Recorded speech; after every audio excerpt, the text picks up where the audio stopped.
ज्यांच्याकडे ई श्रम कार्ड आहे त्यांना प्रत्येक महिन्याला 3,000 रुपये मिळणार आहेत, अशी चुकीची माहिती म्हणजे अर्धवट माहिती लोकांमध्ये पसरलेली आहे. आणि ही माहिती मी आज पूर्णपणे बरोबर करणार आहे. तर मित्रांनो, ही जी माहिती आहे ना, 3,000 रुपये भेटणार आहेत, ही एक पेन्शन स्कीम आहे. हे तुम्हाला ताबडतोब अर्ज भरला की लगेच महिन्याला 3,000 रुपये येणार नाहीत. ही तुमची पेन्शन स्कीम आहे. यासाठी तुम्हाला अर्ज करायचा आहे. अर्ज केल्यानंतर तुम्हाला प्रत्येक महिन्याला थोडे पैसे त्या स्कीममध्ये भरायचे आहेत. आणि त्यानंतर तुमचं जेव्हा वय 60 वर्ष होईल त्यानंतर तुम्हाला 3,000 रुपये महिन्याला भेटतील. तर बघा, ह्या योजनेच्या अटी काय आहेत. ह्या योजनेमध्ये तुम्ही कोणत्याच गव्हर्नमेंटच्या स्कीमला समजा गव्हर्नमेंटच्या जॉबला नसले पाहिजे, ते तर समजा कॉमन आहे. दुसरं, तुमचं वय 18 ते 40मध्ये पाहिजे. तुमचं वय 18च्या वरी पाहिजे आणि 40च्या खाली पाहिजे. 40च्या वरचे लोक ह्या स्कीमचा फायदा घेऊ शकत नाहीत. आणि तुमची महिन्याची इन्कम 15,000 किंवा त्यापेक्षा कमी पाहिजे.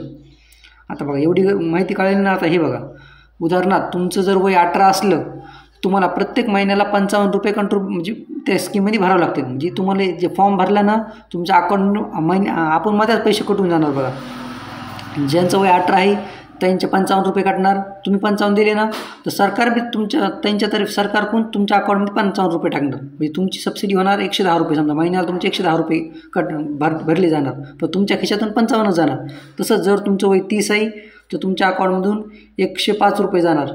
जर तुमचं वय 36 आहे 160 रुपये. जर तुमचं वय 40 आहे तर 200 रुपये कटणार.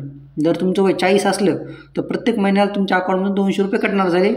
आणि सरकार बी तुम्हाला अजून 200 रुपये टाकणार तुमच्या अकाउंटमध्ये, ते बी कटणार. म्हणजे डायरेक्टच कटणार ते.